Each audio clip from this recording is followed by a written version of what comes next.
In early 1942, one aircraft turned the Pacific sky into a killing ground. Allied pilots climbed to meet the enemy and never came back. Losses piled up, confidence collapsed, and a single Japanese fighter became a symbol of inevitability. At the heart of the Pacific War, air combat wasn't just being lost, it was being misunderstood. The rules that once defined dogfighting suddenly meant death, and the balance of power tilted so far that survival felt like victory. Bases fell, convoys burned, and the sky itself seemed hostile. But what if the Zero's dominance was built on a fragile illusion? What if a single aircraft could flip the rules of air combat and turn Japanese advantages into fatal weaknesses? To grasp the magnitude of that shock, it is necessary to understand what came before it. In 1941 and 1942, the air war in the Pacific belonged to Japan. The arrival of the Mitsubishi A6M0 over China and later over Pearl Harbor seemed almost supernatural. Light, agile, and deadly, it possessed a turning radius that defied belief and a climb rate unmatched by any Allied fighter. In the opening months of the war, the Zero carved its legend through overwhelming victories, leaving wreckage and despair in its wake. This dominance was rooted in doctrine as much as design. Japanese air power had been shaped by years of combat experience in China and refined by naval strategists devoted to the concept of Kantai-Kessen, the decisive battle. According to this vision, air power existed to protect the fleet and annihilate the enemy before he could threaten Japan's shores. To achieve this, the Imperial Navy invested heavily in pilot training. Aviators were not merely soldiers, but elite craftsmen, drilled relentlessly in aerobatics, formation flying, and close-range gunnery. By late 1941, they represented one of the most formidable fighter forces on Earth. Against them stood Allied pilots flying aircraft that were already outdated. P-40 Warhawks, P-39 Airacobras, and Brewster Buffaloes lacked the climb, maneuverability, and altitude performance needed to challenge the Zero. In the skies over the Philippines and the Dutch East Indies, American and British pilots learned a brutal lesson. To turn with a Zero was to sign one's own death warrant. Traditional dogfighting, the horizontal spiral of tight turns, played directly into Japanese strengths. Losses mounted, morale collapsed, and the Zero's reputation grew into legend. By mid-1942, the psychological impact was as severe as the material one. Japanese pilots expected victory. Allied pilots expected survival, if they were lucky. The Zero had become more than an aircraft. It was a symbol of inevitability. Breaking that symbol would require not just a better fighter, but an entirely different way of thinking about combat in the air. If you're enjoying this story so far, leave a like, subscribe, and turn on notifications. Because from here on, the war in the sky is about to change forever. For the Allies, the early months of the Pacific War were a study in failure. Pre-war American doctrine had viewed fighters primarily as bomber escorts, not as independent weapons capable of seizing air superiority. Training emphasized formation discipline over aggressive tactics, and many aircraft were ill-suited to the high-altitude combat that modern air war demanded. When war came, theory collapsed under the weight of reality. The consequences were devastating. In the Philippines, American air power was shattered on the ground and in the air. In the Dutch East Indies, Allied squadrons were overwhelmed by Japanese fighters that seemed to appear everywhere at once. Pilots spoke openly of helplessness, of seeing enemy aircraft outturn, outclimb, and outfight them at every encounter. Losses were not just physical, but psychological. Confidence evaporated, replaced by caution and fear.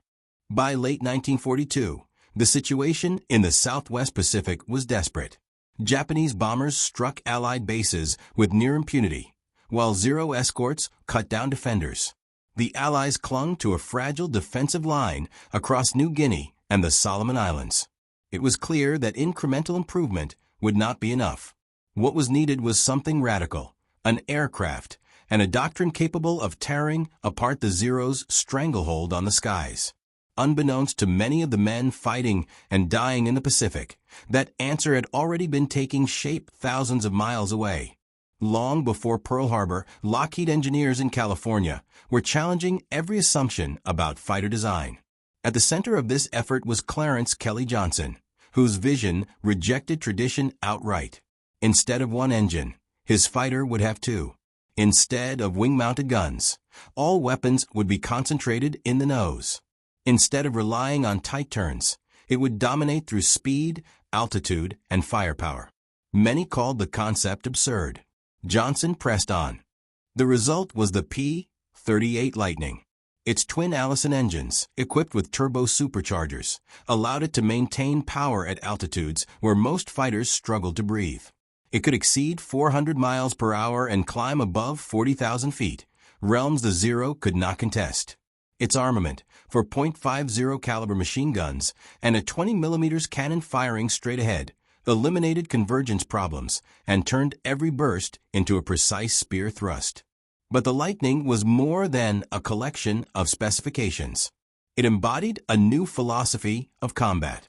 Where the Zero ruled a flat, horizontal arena, the P-38 turned the sky into a three-dimensional chessboard. Altitude became position. Speed became survival. The emerging doctrine was simple and unforgiving. Altitude is life insurance. Pilots would climb high, dive fast, strike hard, and climb away before the enemy could respond. The Zero's strengths, lightness, and agility became liabilities when forced into high-speed dives or steep climbs. By late 1942, the Lightning arrived in the Southwest Pacific at a moment of crisis. To the men on the ground at Port Moresby, it seemed almost mythical, a strange twin-boom machine that might tip the balance. Whether it could live up to that promise would soon be decided in combat. The arrival of the P-38 did not bring instant mastery. Pilots had to unlearn instincts forged by years of traditional dogfighting. Training emphasized discipline above all else. Never turn with a Zero. Never sacrifice altitude unnecessarily. Every engagement was to be fought on the Lightning's terms, not the enemy's.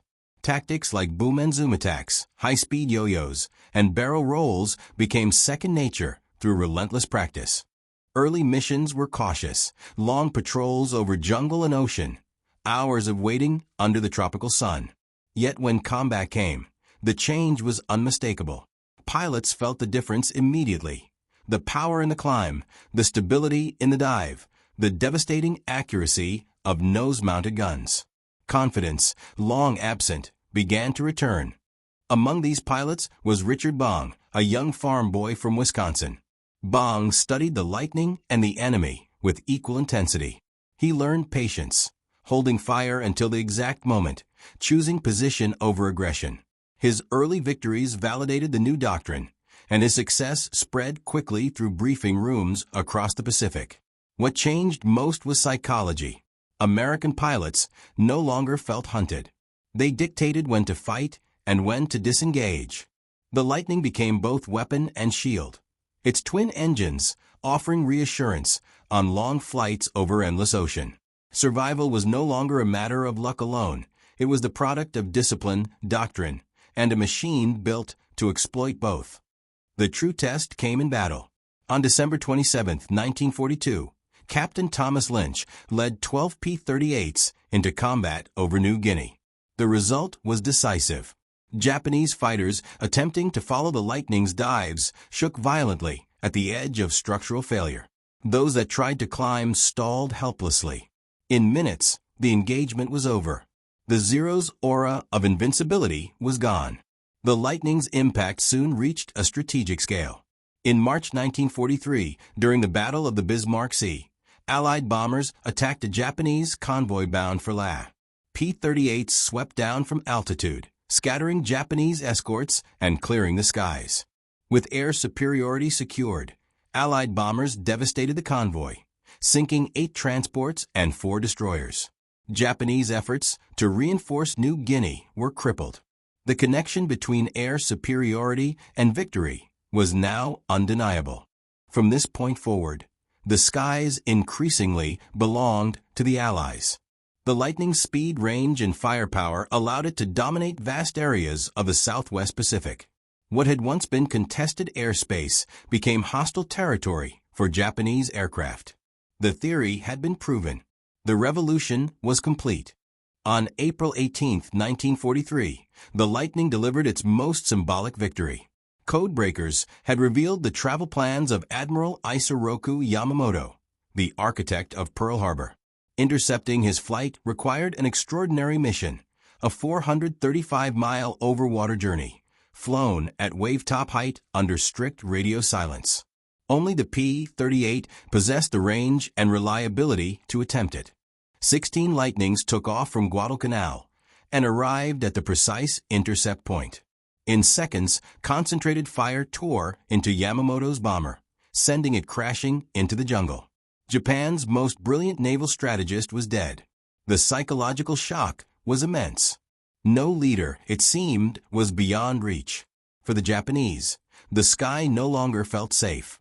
For the Americans, the mission became proof that the tide of war had truly turned. The months that followed were devastating for Japanese air power. Veteran pilots were lost faster than they could be replaced. Training programs, once measured in years, were reduced to months. Novices entered combat with barely a fraction of the experience of their predecessors, many having never flown above 20,000 feet. Against disciplined P-38 pilots, they stood little chance. Reports spoke of despair. Daylight operations were curtailed. Convoys moved only at night. The Zero, once predator, became prey, still dangerous, but no longer dominant. Japanese air groups were shattered, withdrawn, or annihilated. The erosion was not just material but doctrinal. The old rules no longer applied, and no effective replacement emerged in time. By late 1943, air superiority in the Southwest Pacific belonged firmly to the Allies. The Lightning had not merely won battles. It had collapsed an entire system of warfare. By the end of the war, P-38 squadrons had claimed more than 1,500 victories in the Southwest Pacific for fewer than 200 losses. Yet the Lightning's true legacy lies beyond statistics. It changed how wars were fought in the air. Speed, altitude, energy management, and concentrated firepower became the foundations of modern air combat.